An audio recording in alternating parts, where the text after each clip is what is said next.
cursed doll. This isn't anything like Annabelle and might be a bit anticlimactic, but bear with me.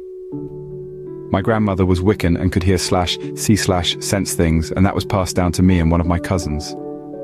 I've seen, heard and experienced a lot of things, but nothing really bad until my mom got a little doll from Africa that she kept on the top of her entertainment center. I had bad vibes about that doll from day one and told my mom a few times that she should get rid of it.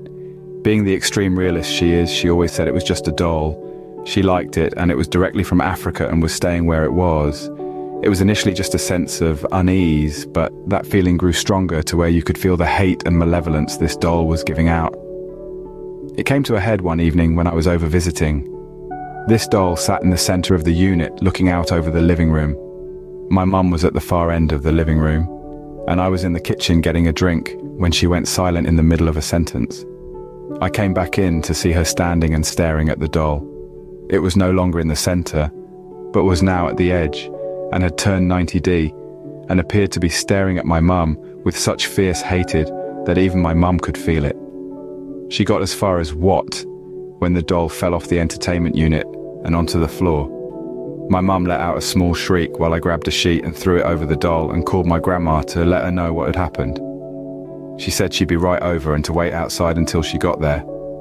Even getting to the front door was a challenge, as this thing was draining the energy in the room, and we were getting weaker until we got outside and things were a little better. My grandma got there about 10 min and I followed her into the house. It was kind of strange, as my grandmother was a 4'11" sweet little English lady with a sweet disposition and never a bad word about anyone. She walked into the living room and with a strong voice I'd never heard from her before. "All right, that's enough."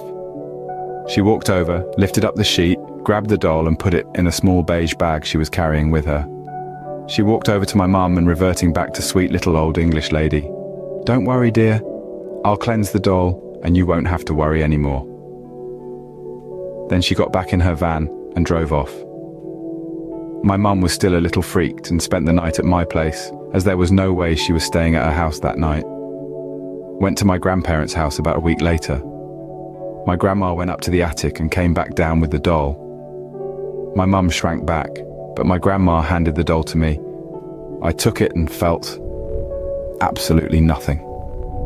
Whatever she had done to the doll worked. My mum tentatively took it and relaxed.